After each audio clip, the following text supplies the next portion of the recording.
On est toujours dans la neuroanatomie et surtout l'encéphale. On a vu l'anatomie des deux hémisphères cérébraux. On a vu aussi l'anatomie du diencéphale, c'est-à-dire entre les deux hémisphères cérébraux. On a vu aussi l'anatomie du cervelet. Aujourd'hui, on va voir le dernier organe qu'on n'a pas étudié dans l'encéphale. C'est quoi? C'est le tronc cérébral, comme vous pouvez voir ici. Alors, pour le situer, comme vous pouvez voir ici, il est situé en bas du cerveau, voilà, sous le cerveau, et en avant de quoi? En avant du cervelet, dans l'étage sous-tentoriel, c'est-à-dire, pour être exact, il est situé, on va voir, dans l'étage postérieur de la boîte crânienne. Alors, pour bien le voir, je vais l'isoler. Voilà, avec ces trois étages, qui est le premier en haut, c'est le mésencéphale, puis le pont, puis le bulbe rachidien. Comme vous pouvez voir là, il se prolonge en bas avec la moelle épinière. Alors voilà notre tronc cérébral ici, isolé, comme vous pouvez voir ici. Alors le tronc cérébral, comme vous pouvez voir, il a une forme d'un tronc, comme son nom l'indique. Un tronc avec une base qui est supérieure. Là, sa limite avec la moelle épinière en bas, elle est très floue, on peut pas la voir, on n'a pas de limite. Elle est juste repérée par le premier vertèbre cervical. Sinon, en haut, la limite, elle est faite par, normalement, on va voir ça sur cette image en 2D, on a les deux bandelettes, alors ça c'est en avant. En haut, on va voir les deux bandelettes optiques qui se réunissent ici, ou bien qui se réunissent ici dans le chiasme. Alors, on va voir ça sur des images en 2D. Sinon, ici, on n'a pas beaucoup de détails. Sinon, voilà, ça, les trois étages, on a en haut, on a quoi en haut? On a le mésencéphale, qu'on veut pouvoir là, sa face antérieure présentée par les pédoncules cérébraux, on va les voir, et sa face postérieure présentée par ces deux colliculi. Colliculus, c'est le pluriel de colliculus. On a colliculus supérieur, colliculus inférieur, ou bien qui sont appelés anciennement les tubercules quadrijumeaux, qui forment ce qu'on appelle la lame tectale, ou bien la lame quadrijumelle. Alors, puis en bas, on va trouver le pont. Voilà, le pont, comme son nom l'indique, il va réunir le mésencéphale au bulbe. Avec avec une gouttière, là, on va trouver le tronc basilaire. Alors, voilà, on n'a rien ici. On a juste en arrière, on va trouver un losange pour le quatrième ventricule. Et puis en bas, on va trouver le fameux bulbe rachidien, ou bien la moelle allongée, voilà, qui a des similarités avec la moelle épinière. Alors, on va voir tout ça sur des images en 2D. Alors voilà, on a dit notre sujet d'aujourd'hui, c'est le tronc cérébral. Il est situé, on a dit, en bas du cerveau, c'est-à-dire ici, voilà, et en avant du cervelet. Il passe par le trou occipital où il se prolonge par la moelle épinière. Ici, sans limite marquante, comme vous pouvez voir ici, on n'a pas de limite. C'est juste au niveau au niveau de l'articulation entre la première vertèbre cervicale et l'os occipital, la limite pour le début de la moelle épinière. Alors, comme vous pouvez voir ici, il est situé surtout dans quelle fosse cérébrale? C'est la fosse cérébrale postérieure. Alors, juste un rappel, au niveau de crâne, on a des étages comme des escaliers. On a l'étage antérieur, étage moyen qui sont logés par le cerveau. Et puis en bas, on va trouver voilà, l'étage postérieur qui est logé par le cervelet et le tronc cérébral. Alors voilà, sur ces différentes vues, comme vous pouvez voir là, ici inférieure, vue sagittale, et là une vue de tronc cérébral antérieur, postérieur et sagittal. On peut bien voir la situation, elle est située en avant de cervelet, en bas de cerveau, voilà, toujours ça. Et elle a une forme, comme vous pouvez voir là, d'un tronc, comme on a dit, tronc cérébral, formé par trois étages. On a en haut le mésencéphale, voilà, qui se prolonge en haut avec quoi? Avec le diencéphale, ici en orange. La limite, on va voir, ce sont les bandelettes optiques. Voilà, qui sépare le mésencéphale le duoncéphale de mésencéphale. Alors voilà ici le mésencéphale, puis on va trouver le pont, puis la moelle allongée. Voilà ici sur cette vue antérieure. Ici ça c'est le duoncéphale, ça ce sont la limite supérieure, c'est la bandelette optique. Les deux bandelettes optiques, ça c'est le chiasma optique. Et puis ça ce sont les deux pédoncules cérébraux. C'est une structure de notre mésencéphale. Voilà les tubercules quadrigémaux qui forment la lame tectale. Et là, le pont, comme vous pouvez voir là, juste une remarque, vous pouvez le constater que on a l'orientation de mésencéphale, c'est par des fibres qui sont, que vous pouvez voir là, verticales, alors que là, elles sont transversales. Voilà. Et la même chose pour la bulle. Le bulbe, c'est comme le mésencéphale, il est orienté verticalement. Voilà. Et voilà, ce qui est important à savoir, c'est que la moelle épinière, c'est l'origine de tous les nerfs crâniens, à l'exception du premier et deuxième qui sont d'origine diencéphalique. Alors là, quand vous voyez là, ça c'est le 1, c'est le nerf olfactif, et ça c'est le 2, le nerf optique. Le nerf optique se réunit en arrière dans le chiasma optique, et de chiasma optique, on va voir la naissance de quoi? De deux bandettes optiques qui vont contourner, comme vous pouvez voir là, ça, contourner le duoncéphale. Voilà, pour aller finir dans le corps genouillé latéral qui appartient au métathalamus, c'est-à-dire le duoncéphale. Alors, voilà ce qu'il faut retenir sur cette image, juste des généralités. On va détailler tout ça. Alors, pour bien étudier le tronc cérébral, on va prendre trois vues. Une vue qui est antérieure, une vue qui est sagittale, postéro-sagittale on peut dire, et finalement une vue postérieure. Commençons par une vue antérieure. On va commencer de bas en haut, c'est-à-dire on va commencer par le bulbe brachydien ou bien la moelle allongée. Alors là, il faut, alors on va commencer de centre. Comme vous pouvez voir là, ce qui frappe là, c'est ce sillon qui est très médian, comme vous pouvez voir, qui est très médian.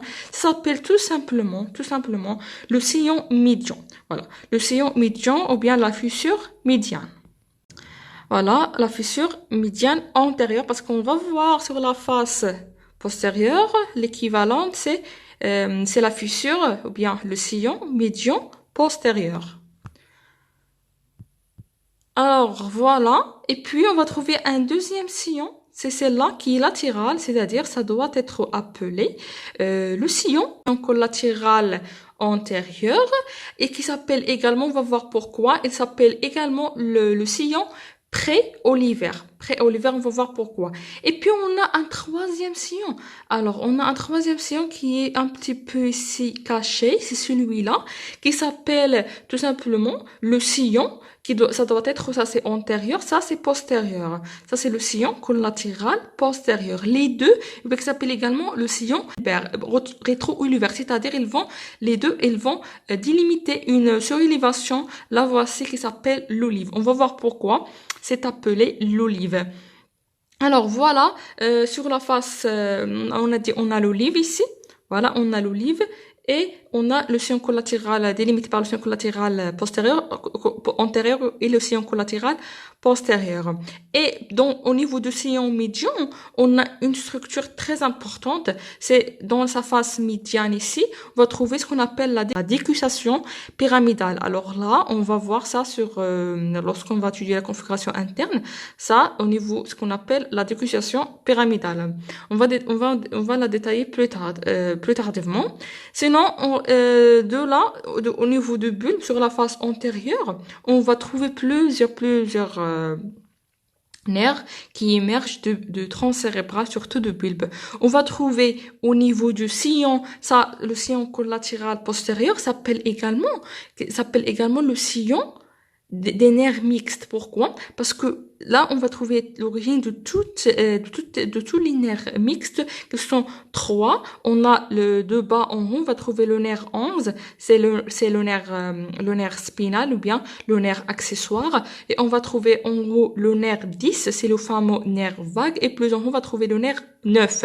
Le nerf 9, c'est le nerf glossopharyngien, le nerf 9. Et puis, au niveau de sillon collatéral médial, là, on va ou bien collatéral antérieur, là, c'est-à-dire en avant de l'olive, on va trouver le quatrième nerf qui émerge de bulbe, c'est le nerf moteur, le nerf 12, qui est le nerf hypoglosse. Alors, on va détailler tout ça par la suite, ne vous inquiétez pas.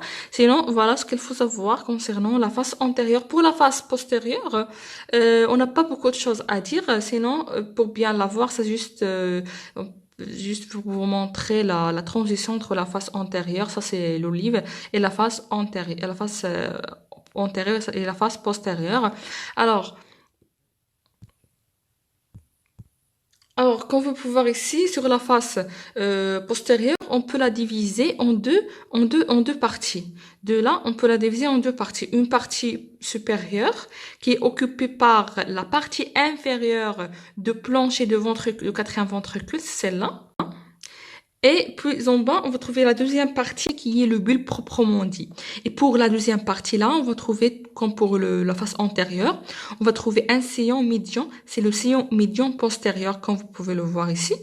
Et on va trouver les autres sillons. Voilà, on va trouver les autres sillons qui sont pas très importants sur cette face. Sinon, on va trouver deux colonnes, colonne médiale et colonne latérale, qui sont très très importants parce que là, on va trouver en haut une surélévation, comme pour l'olive. Ici, on va trouver quoi? On va trouver tubercule gracile et plus en arrière, ou bien plus en devant, on va trouver le tubercule cuniforme. On va voir pourquoi ils sont très importants.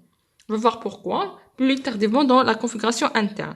Sinon, c'est ça ce qu'il faut savoir sur la face postérieure. Et le tubercule de Gracile s'appelle également le tubercule de Gall. Et là, le cuniforme s'appelle également le tubercule de Burdak. Voilà, Burdak et Gall. Alors, on va passer en haut, on va trouver quoi? On va trouver le pont. Concernant le pont, voilà, on a dit que ces fibres sont orientées horizontalement, comme vous pouvez voir là. Alors là, on n'a pas beaucoup de choses à dire sur la face antérieure. On a juste la gouttière basilaire, là, où il va passer le tronc basilaire. Sinon, on peut parler qu'il est très très délimité. Comme vous pouvez voir là, on a deux sillons. Un sillon en bas qui va séparer le bulbe de pont, c'est le sillon bulbopontique. Ça s'appelle le pont ou bien la protubérance annulaire, c'est-à-dire sillon bulbopontique ou bien bulboprotubérantiel. Et en haut, on va trouver un autre qui va séparer le mésencéphale du pont, qui s'appelle tout simplement le sillon mésencéphalo-protubérantiel. Voilà. Et toujours au niveau du pont, sur la face antérieure, là, on va trouver des nerfs. On va trouver des nerfs, on va trouver des origines des nerfs crâniens. Alors, au niveau du sillon bulbopontique, là, on va trouver... Alors, on a quoi? On a le nerf 8, ici, latéralement. On va trouver le nerf 8. Ça, c'est le nerf 8, qui est le nerf cochléo-vestibulaire. On va le détailler. Et là, on va trouver le nerf 7, c'est le nerf facial avec deux troncs, ou bien deux racines, racine motrice, ou bien racine sensitive, et puis racine motrice. Et on a, là, c'est quel nerf? Le nerf 6. Ou bien le nerf abducens, ou bien le nerf oculomoteur externe, c'est la même chose, c'est le nerf 6. Alors, le nerf 6, le nerf 7 avec deux racines, et le nerf 8. Alors, et toujours au niveau du pont, on va trouver sur sa face antérieure, là, on va trouver en dehors de la gouttière basilaire, on va trouver une fossette ici. Normalement, on a une fossette là qui donne issue au nerf trigemou, ou bien le nerf 5. Le nerf trigemou, le voilà avec deux racines, une racine qui est motrice et l'autre qui est sensitive. Alors voilà pour notre pont. Qu'est-ce qu'on a ici de notre pont? On a les origines des nerfs. Et sur la face postérieure, ici sur la face postérieure, on va trouver qu'elle est très très occupée par quoi? Par le quatrième ventricule. Alors voilà, et il faut pas oublier également que le cervelet, il est attaché à quoi? Il est attaché à notre tronc cérébral par trois pédoncules qui sont situés surtout au niveau du pont, au niveau de la face postérieure du pont, pédoncule supérieur, pédoncule moyen et puis pédoncule cérébelleux inférieur. Voilà, c'est-à-dire sur la face inférieure, on peut les voir comme vous pouvez voir ici. Voilà. Et on peut voir ici le plancher, la partie supérieure de plancher du quatrième ventricule. Alors voilà ici pour la face postérieure de pont. Passons au mésencéphale. Voilà le mésencéphale en haut de pont, en haut de sillon mésencéphalo-protubérantiel. Alors là, sur la face antérieure, qu'est-ce qu'on peut voir? Pour Ici, on peut voir ces deux structures qui sont latérales et volumineuses. Ce sont les deux pédoncules cérébrales. Les deux pédoncules cérébrales, voilà. Et, euh, et on peut dire que le mésencéphale est limité en haut par les deux bandelettes optiques qu'on peut voir là. Et en haut, on va trouver quoi? On va trouver le mésencéphale, puis le cerveau. Et là, on va trouver aussi entre les deux pédoncules cérébrales, on va trouver un espace qui est perforé pour laisser passage au vaisseau. Ça, c'est l'espace perforé postérieur et ça, c'est l'espace perforé antérieur, juste pour l'information, qui n'appartient pas au tronc cérébral. Ça appartient au tronc cérébral et au diencéphale. Rappelez-vous, on l'a déjà étudié. C'est ce qu'on appelle également l'espace interpédonculaire parce qu'il est entre les deux pédoncules cérébraux. Alors, dans cet espace, on va trouver quoi? On va trouver les deux corps mammillaires, on va trouver le tige, bien, on va trouver le tube cénérium, c'est-à-dire l'infundibulum pour l'hypophyse qui est coupé. Alors, peu importe, ça appartient pas, ces structures que je viens de citer, ça appartient pas au tronc cérébral. Sur la face, comme vous pouvez voir là, la face antérieure, on va trouver la naissance dans l'espace interpendiculaire. On va trouver la naissance du troisième nerf crânien, qui est le nerf oculomoteur commun. Alors voilà, sur la face postérieure, on va trouver quoi? On va trouver les quatre colliculus, colliculus supérieur, colliculus inférieur, colliculus supérieur, colliculus inférieur, chaque colliculus, on a le colliculus, par exemple, le colliculus supérieur, elle est rattachée, on va voir, elle est rattachée à quoi? Au corps genouillé latéral par un bras qui s'appelle les bras des colliculus supérieurs, tout simplement. Et en bas, le colliculus inférieur, elle est rattachée au corps genouillé, les deux corps genouillés appartiennent au métathalamus. Alors, au corps genouillé médial, voilà, par un bras. Et pourquoi cette exactitude dans la liaison? Parce que les deux, ça, le supérieur et le corps genouillé latéral, sont des relais, des relais visuels. Alors qu'en bas, ça, ce sont des relais, c'est-à-dire le corps genouillé médial et le colliculus inférieur sont des relais auditifs. Voilà. Et là, on va trouver la naissance sur la face postérieure. On va trouver en bas des colliculus ou bien en bas de la lame tectale. Ça, c'est la lame tectale ou bien la lame quadrijumelle. On va trouver la naissance postérieure de nerf 4 qui est le nerf cochléaire. Alors, une information très très importante, c'est que tous les nerfs crâniens, ils ont des origines antérieures, sauf le nerf 4. Le nerf 4, c'est le seul qui va se naître ici, voilà. Et puis elle va contourner ici le mésencéphale pour passer en avant. Le nerf 4 s'appelle également le nerf pathétique. Alors voilà, on va reprendre ça. On va reprendre surtout, voilà comme vous pouvez voir là. Ça c'est, il faut pas confondre les choses. Ça c'est le métathalamus, ça c'est le pulvénaire qui est, ça c'est normalement là on va trouver les deux thalamus. Ça c'est le pulvénaire qui appartient au métathalamus avec les deux corps genouillés. Et là ça c'est l'épiphyse et ça c'est la bunula qui appartient à l'épithalamus qu'on a déjà étudié dans l'audiencéphale, ça appartient pas au mésencéphale. Alors voilà les deux colliculus et l'origine de nerf 4 ou bien le nerf pathétique. Alors on va se concentrer sur l'origine des nerfs crâniens. Alors on l'a vu, on a dit que pour se rappeler, on va utiliser la règle de 4 dans les nerfs crâniens. Alors au total, on a 12 nerfs crâniens, d'accord? On en a 12. Et pour les étudier, je vais vous montrer une image avant de celle-là pour bien voilà, ici, on a 12 nerfs crâniens. On a 12 au total. Voilà. Et la règle de 4 dit que chaque 4 nerfs, chaque 4 paires crâniens, il va prendre naissance dans un étage. On va commencer par les 4 premiers. Les 4 premiers, c'est-à-dire le nerf olfactif et le nerf optique et le nerf oculomoteur commun. Voilà. Et le nerf trochléaire ou bien le nerf pathétique. Voilà. Alors, ces 4 nerfs, ils vont avoir naissance dans l'étage mésencéphalo. ou bien dans l'étage diencéphalo-mésocéphalique. Pour le nerf olfactif et le nerf optique, c'est dans l'étage diencéphalique.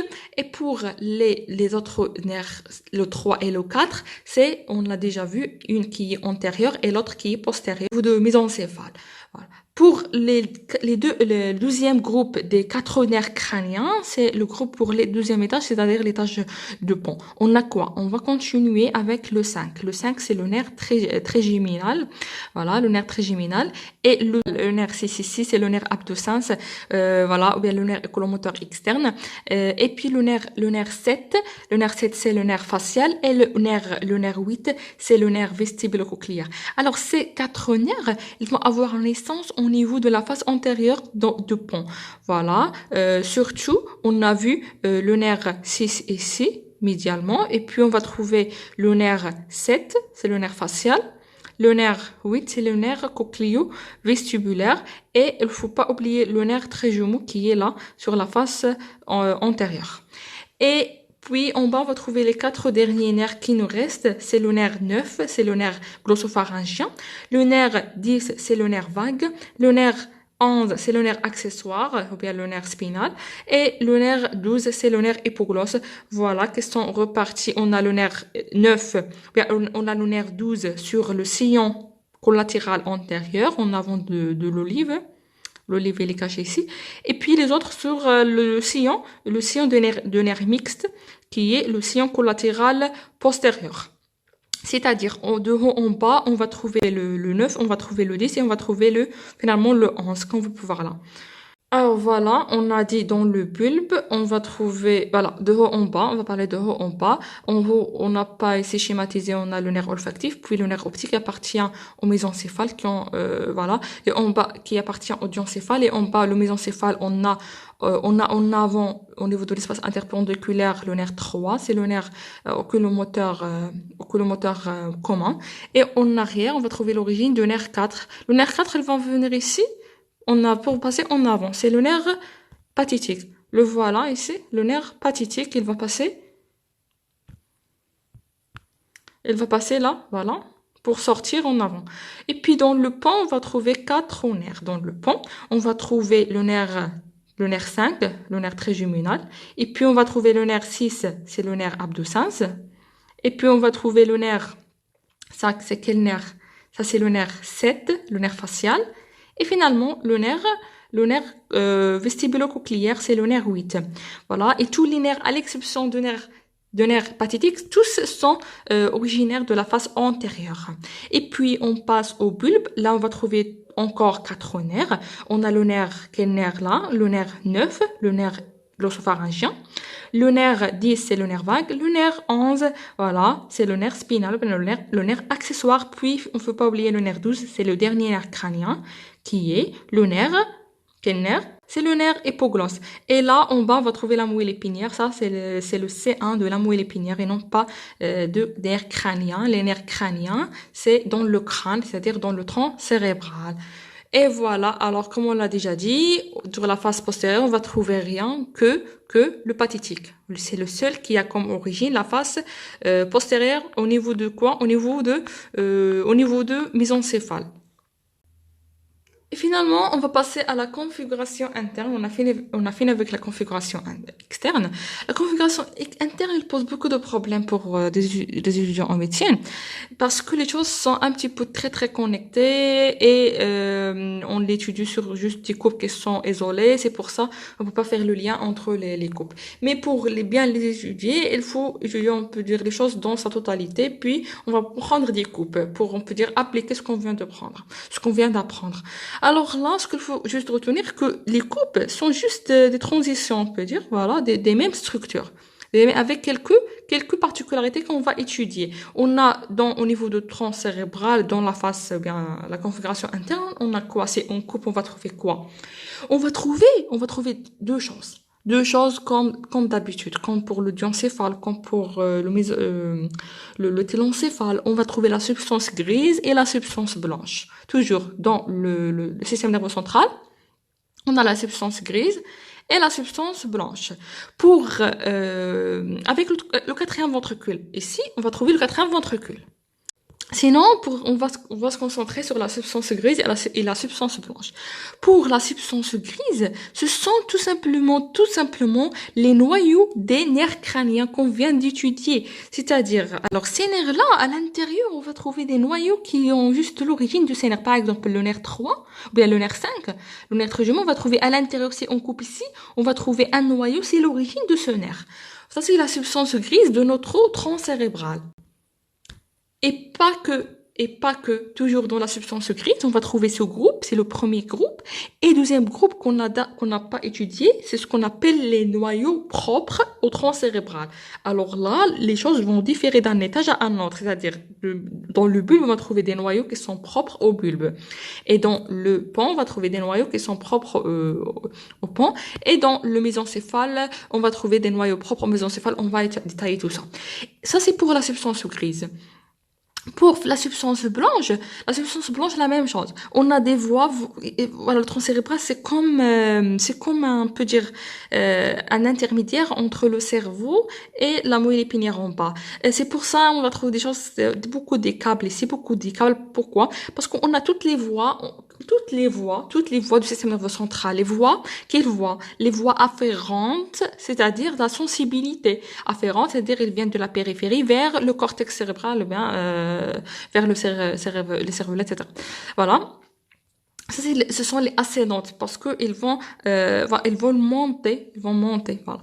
Et on a des voies qui sont descendantes, c'est-à-dire des ordres pour la motricité provenant de cerveau, bien d'autres choses, on va voir ça, et ils vont passer vers la périphérie, vers les organes exécuteurs. Alors voilà, c'est tout ça, c'est assez simple que ça. On a la substance grise et la substance blanche. Alors voilà, qu'est-ce qu'on a à l'intérieur? On a ça à l'intérieur. Si, ne vous inquiétez pas de ces coupes. C'est rien que ça. Voilà, c'est rien que ça. Et on a quoi? On a dit qu'on a on a la substance grise formée par quoi? Formée par l'origine des nerfs crâniens. Voilà les nerfs crâniens qu'on vient d'étudier. Ici sont en bleu et en rouge. Voilà les nerfs crâniens. On a dit à l'intérieur, on trouve des noyaux, voilà, qui vont donner ces nerfs. Voilà, par exemple, là et là. Voilà, noyaux pour donner les nerfs crâniens. Voilà, les noyaux pour donner, par exemple, ça c'est pour le 4. Alors, et on va trouver, pour la substance grise, on va trouver aussi des noyaux propres pour chaque étage. Par exemple là, celui-là, c'est l'olive qu'on vient d'étudier. On a dit une saillante ici qui est l'olive. Et ben, c'est la saillante d'un noyau qui s'appelle le noyau olivaire. Et puis, par exemple, ça c'est au niveau du bulbe, en haut, au niveau du mésencéphale, on va trouver par exemple la substance noire et le noyau rouge. On va détailler tout ça par la suite. Et la même chose au niveau du pont, on va voir, et ce ne sont pas dessinés, on va trouver des noyaux de pont, tout simplement. Alors ça c'est pour la substance grise. Pour la substance blanche, on a quoi? On a des voies qui sont afférentes et des voies qui sont efférentes. C'est-à-dire on a des voies sensitives et on a des voies motrices. Pour les voies, par exemple les voies sensitives, on a beaucoup de types, on peut dire. Mais au total, on a deux types. On a la voie limniscale et on a la voie extralimniscale. On va détailler tout ça par la suite. Voilà, ce sont des faisceaux, bien des faisceaux de la substance blanche. Ils vont traverser, comme vous pouvez voir là, vont traverser les différents étages ça c'est la moelle épinière, ça c'est le tronc cérébral. Et la même chose ici, pour ça c'est, on va voir, on a la voie limniscale, la voie extralimniscale, et là on va trouver aussi deux autres voies descendantes. On a une voie pyramidale, ce qui est ici montré en rouge, la voie pyramidale, ou bien motrice volontaire. Alors, on va détailler tout ça par la suite. Et on a une voie qui est involontaire, ou bien les voies extrapyramidales. C'est la limniscale, extralimniscale et la pyramidale, extrapyramidale. Voilà, on va détailler chacune de ces structures, puis par la suite, on va comprendre les coupes axiales et chaque structure dans les coupes axiales sans rien que ça. Sans rien que ça. Et ça. Alors, commençons par les noyaux gris. Pour les noyaux gris, on a dit quoi? On a dit qu'on a deux groupes. On a un groupe pour les noyaux qui sont pour les nerfs crâniens, voilà. On a tout au long des 3 étages.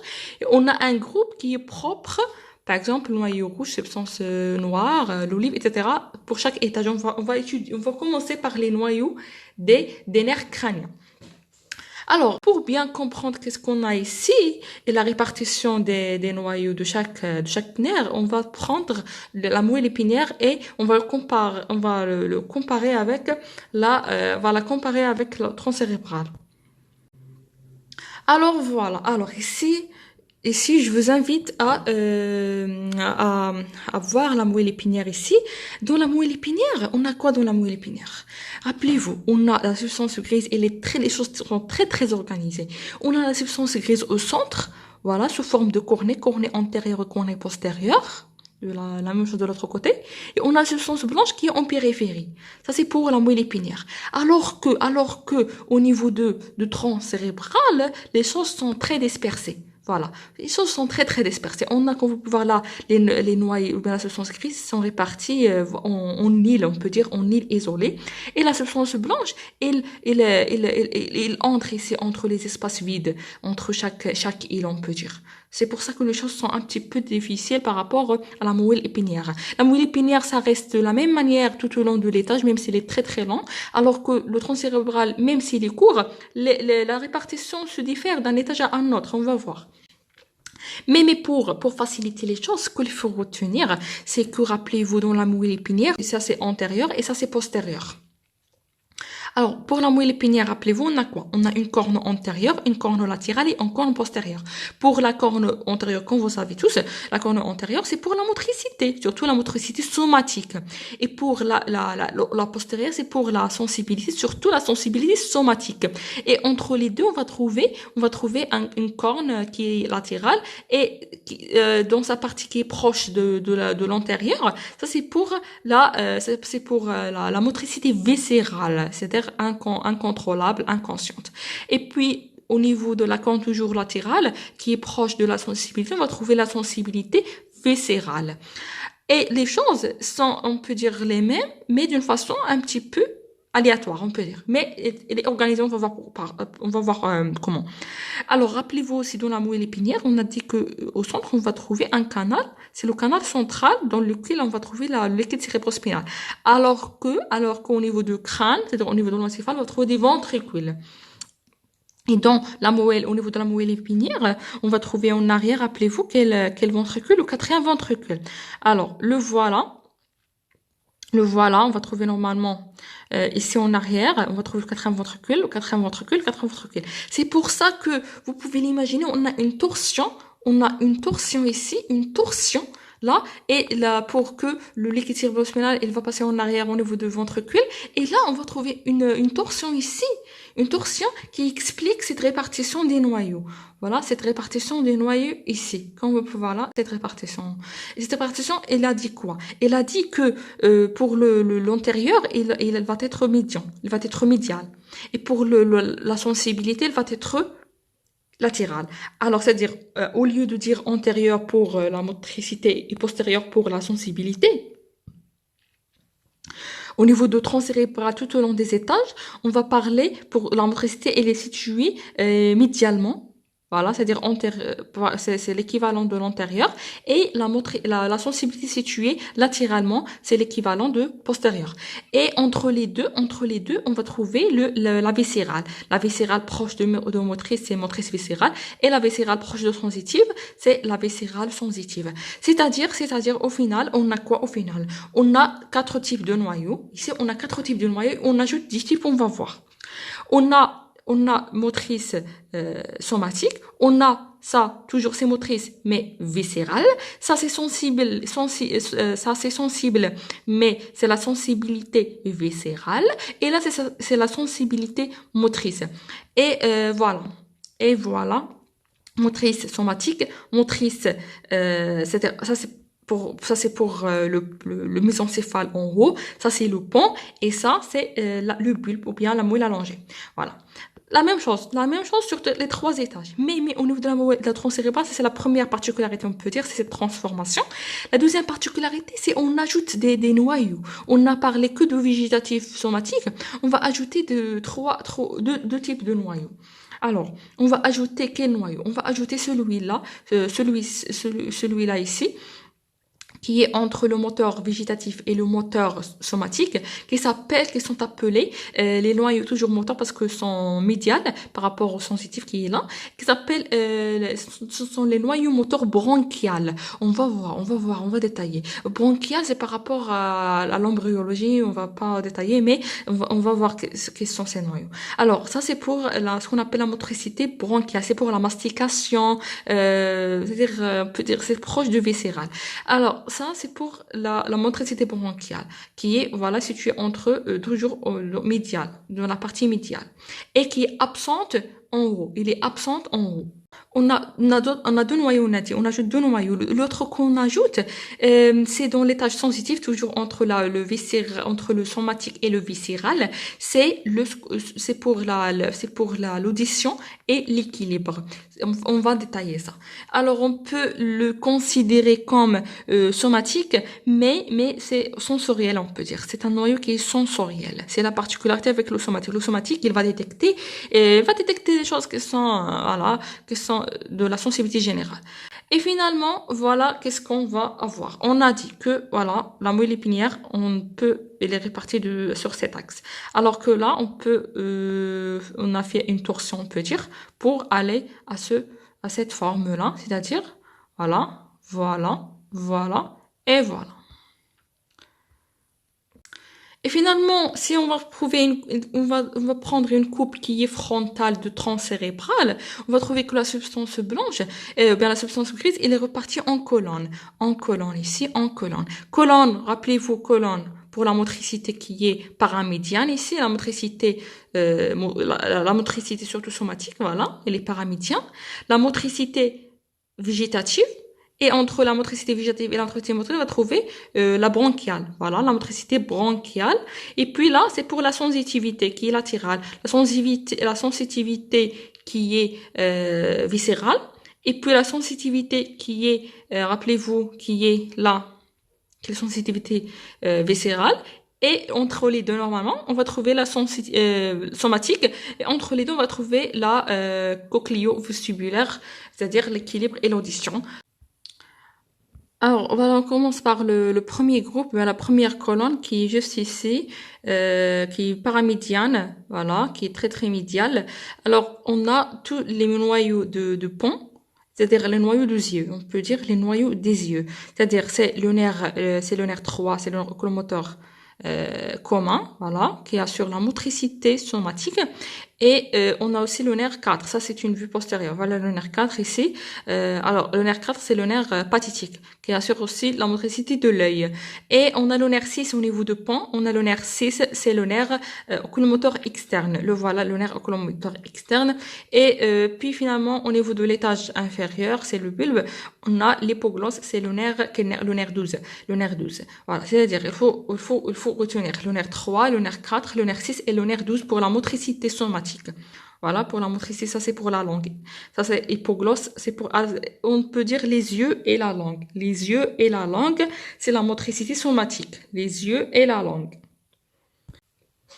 Et puis, voilà, ici, ça c'est ce qu'on vient de voir. Ça c'est les yeux, la langue.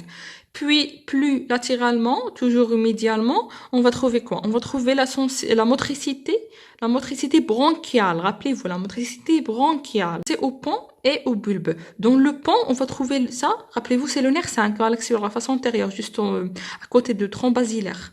Ça, c'est le nerf 5, c'est le nerf facial qui va assurer surtout la mastication. Voilà. Et on a aussi le nerf toujours sur médialement, ça, qui est le nerf, c'est le nerf 7, c'est le nerf facial.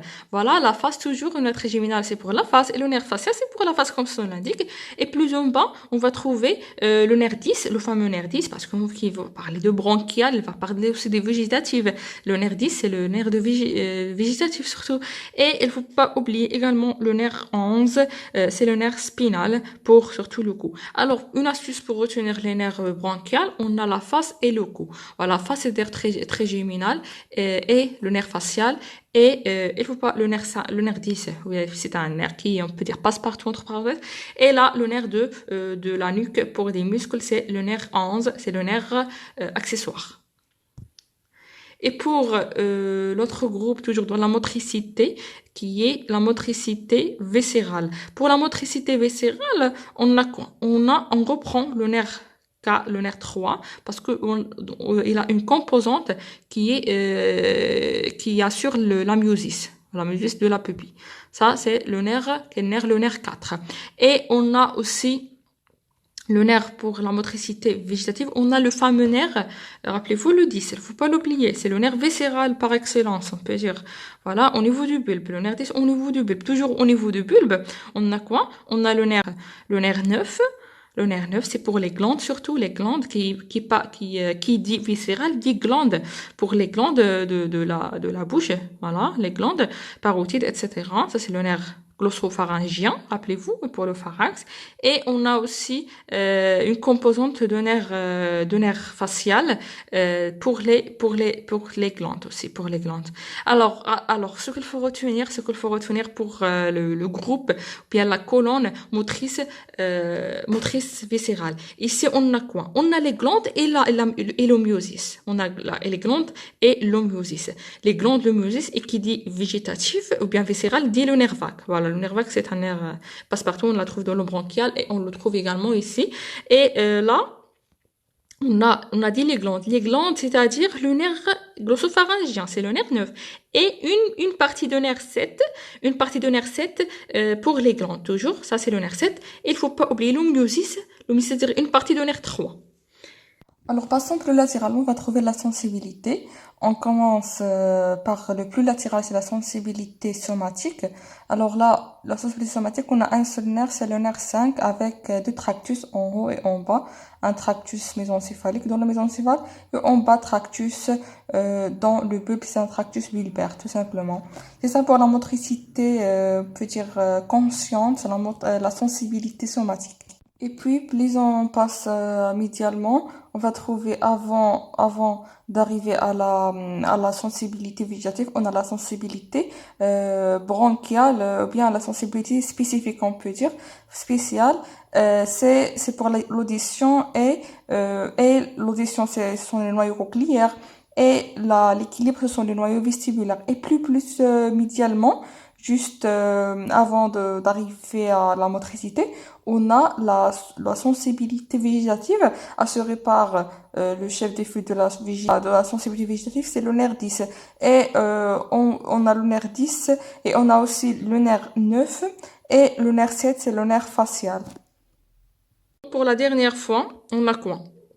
On a 3 colonnes. Colonne pour les nerfs somatiques, motrices somatiques, c'est le nerf, on a dit quoi? On a dit les yeux et la langue. On mobilise les yeux et on mobilise la langue d'une façon volontaire. Le 3, le 4 et le 6. Tous les nerfs le nerf des yeux. Voilà, les nerfs des yeux et le nerf 9. Voilà. Et vous pouvez se rappeler juste de la position qu'on a déjà étudiée. La position ici, ce qui est médial et médial, ce qui est latéral et latéral. Alors, on reprend. On a dit le nerf 12, c'est le nerf hypoglosse, c'est-à-dire la langue. Glosse, c'est pour la langue. Et puis, plus médialement, on va trouver, ça c'est viscéral, et entre les deux, on va trouver un groupe qui est bronchial. Le nerf 10, voilà, c'est le fameux nerf 10, il faut pas oublier. Et la face, la face. Là, on a dit quoi? On a dit, rappelez-vous, on a quoi? On a la face et le cou. La face et le cou, c'est-à-dire le nerf spinal ou bien le nerf accessoire et le nerf 5 trigeminal et le nerf facial, comme ça l'indique. Voilà, ça c'est pour le bronchial. Par la suite, on a le viscéral motrice. Le viscéral motrice, on a le fameux nerf 10 et on a les glandes. Les glandes, c'est quoi? C'est le nerf facial et le nerf glossopharyngien. Voilà, pour le pharynx surtout. Le pharynx, on ne peut pas le contrôler. Par la suite, on a fini avec la motricité. On passe à la sensibilité. Les choses sont simples pour la sensibilité. On a la sensibilité somatique et la sensibilité motrice. Pour la sensibilité somatique, il faut retenir quoi? Il faut retenir le nerf 5. Le nerf 5, il y a un noyau volumineux au niveau de quoi? Ça, au niveau de pont. Au niveau de pont, puis deux tractus, ou bien prolongement, on peut dire, en bas et un prolongement en haut. Et puis, voilà. Et puis, avant de passer ici au viscéral, parler du 8. Le 8, ce sont les noyaux cochléaires. Alors, noyau cochléaire et noyau de l'équilibre, c'est ici. Voilà, c'est le 8. Voilà, le 8. Et des origines pour la sensibilité qui est végétative ou bien viscérale, c'est-à-dire le nerf, quel nerf? Le nerf 10, le fameux nerf 10. Voilà, le fameux nerf 10. Et le nerf 9, il ne faut pas oublier le nerf facial, c'est le nerf 7. Alors, on a au niveau des noyaux, ça ce sont les noyaux gris pour les nerfs crâniens, rappelez-vous. Et à ce niveau-là, on a ce qu'on appelle un noyau qui s'appelle le noyau ambigu. C'est tout simplement, il est commun pour deux nerfs crâniens qui sont le nerf 9 et le nerf 10. Voilà, ça c'est le noyau ambigu, tout simplement. C'est ça. Alors voilà pour la configuration interne, on est toujours dans la substance grise, on a parlé des origines des nerfs crâniens, ou bien des noyaux des nerfs crâniens. On a dit on n'a pas que ça, on a aussi des noyaux qui sont propres à chaque étage, qui sont propres aussi au tronc cérébral, qu'on va pas les trouver ailleurs. Alors pour passer à la suite, à la substance blanche.